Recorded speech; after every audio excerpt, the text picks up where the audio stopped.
Buckle up, because we're about to take a deep dive into some seriously thought-provoking territory today. Oh, I'm ready. We're cracking open a fascinating source. Okay. And it takes a bold stance on, well, a question people have wrestled with forever. Who are the misguided, according to the Quran?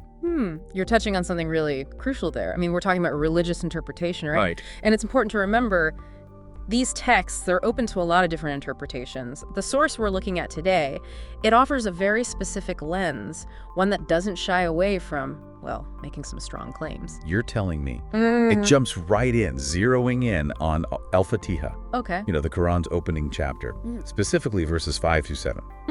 And it uses these verses to draw this really sharp distinction between two groups, all centered around, it's all about this idea of a covenant with the Creator that we access through the Quran. Have you ever seen an interpretation that, I don't know, hinges so heavily on this concept before? Well, you've got to remember Al-Fatiha, that's central to Islam, like foundation of the faith, central. Yeah. Muslims recite it in every prayer, so interpreting verses from Al-Fatiha, especially in this way, it carries a lot of weight. It's not unusual to see verses interpreted within a larger framework, that's true. But this source, it really zeroes in on that covenant aspect in a compelling way. I'll give it that. Definitely grabbed my attention. And then it gets, well, wilder, because the source dives headfirst into Gog and Magog. Right, figures shrouded in mystery and debated for centuries. And you'll find them mentioned across different religions, often through a metaphorical lens. What's fascinating here is how the source, it directly links these figures to specific verses in the Quran, using them to define, very particularly, the misguided. It's like reading a history book and a news headline at the same time. Yeah. So, to make sure I've got this straight, the source, it paints this picture of Gog, right? Yes. And they're like this cursed group. Yeah. Associated with the children of Israel. And they're, well, destined for damnation because of their polytheism. Exactly. And not just that, in The Keys to Salvation, the author, they explicitly state, Gog's thirst for worldly dominance knows no bounds, their armies and treasuries amassed through bloodshed and oppression. This connection to military and financial power, it really jumps out at you, especially if you think about how the source might view modern superpowers through this lens. Makes you wonder. It absolutely does. So we've got Gog, the cursed, power-hungry force. Then there's Magog, and they're also linked to the children of Israel. Right. But the source portrays them a little differently. Yes, it's like they're led astray, Yeah. following a warped compass. They haven't completely denied a law, but they've come to disbelieve in some of the signs of the merciful. And the source is very clear about where the blame lies. It's the prophet, Israel, who they say, distorted the divine message, strayed from the righteous path, ultimately succumbed to Iblis's influence. Wow, so we're talking about a pretty serious falling from grace here. It's like this whole lineage caught in this power struggle between good and evil. But this isn't just some, ancient history lesson, is it? The source seems to be drawing some pretty direct lines from these ancient figures to like what's happening in the world today, Oh, absolutely. The source, it doesn't shy away from tackling contemporary events head on. It's arguing that aligning oneself with Gog, and this isn't just historically, but in the modern geopolitical landscape, will inevitably invite divine retribution. And it gets, well, even more intense. Because it doesn't just point fingers, it issues like a direct call to action.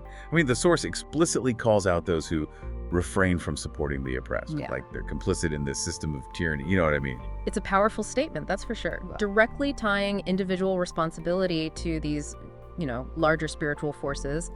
And this kind of, passionate call to action. It's something we often see in interpretations of religious texts, wouldn't you say? Absolutely. It's like they're tapping into these ancient narratives to make sense of what's happening right now, right in front of us. Exactly. It's about using these historical figures and events as a framework for understanding contemporary issues and engaging with the world around us. Of course, crucial to remember, this is just one interpretation, and approaching these interpretations with a critical, discerning mind.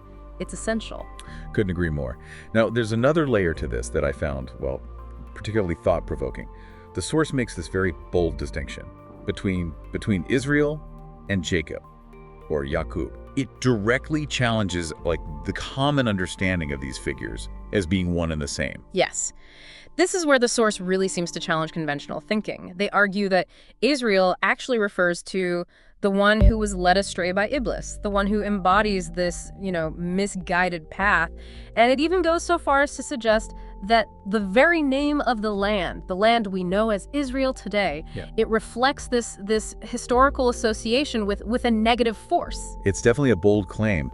I mean, interpreting names and historical figures, especially in a religious context, it's like navigating a minefield. It's like you take one step and suddenly you're stepping on someone's toes. Exactly. And that's precisely why respectful dialogue is so important. A willingness to engage with diverse viewpoints, especially when we're dealing with sensitive religious topics. And it's not about saying one interpretation is right or wrong. It's more about really understanding the nuances, the complexities of these interpretations. Yeah, it's about appreciating the journey as much as the destination. Right, absolutely. Engaging in that process of exploration, discovery. So as we try to piece together this puzzle the source is presenting, it seems to be painting this very particular picture of the misguided. Yeah. Right. And it's not just about straying from some specific set of beliefs. It's about aligning yourself with what it considers to be like a fundamentally cursed path, one that's represented by Gog and those who enable its tyranny. You've hit on a key takeaway there. This source, it's not just offering some passive interpretation of these figures and concepts. It's actively challenging readers, urging them to, look inward a little, examine their own allegiances and their actions in light of these interpretations. It's like the source is holding up a mirror and saying, which side are you on? Precisely. It's a call to self-reflection and ultimately to action. It pushes readers to consider how their choices, how they align or maybe contradict the values, the principles it espouses. It's definitely a powerful message. And it makes you think about the role interpretation plays in how we understand, not just ancient texts, but the world around us, wouldn't you say? Absolutely.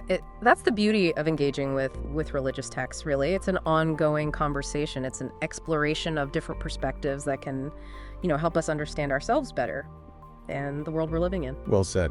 So to our listeners, as you continue to explore this topic and maybe seek out other interpretations of the misguided, we want to leave you with this. How do these different readings of religious texts, like the one we've unpacked today, how do they shape our understanding of current events? It's a question worth pondering. Because these interpretations, they don't just exist out there on their own. Right. They have real-world implications. They influence our perspectives, our choices, our interactions with the world around us. It's like that saying, and I'm probably going to butcher it, but we don't see the world as it is, we see it as we are.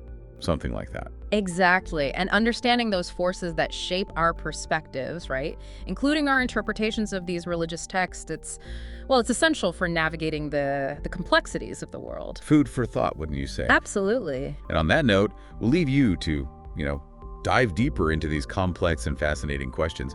Until next time, keep exploring, keep questioning, and keep the conversation going.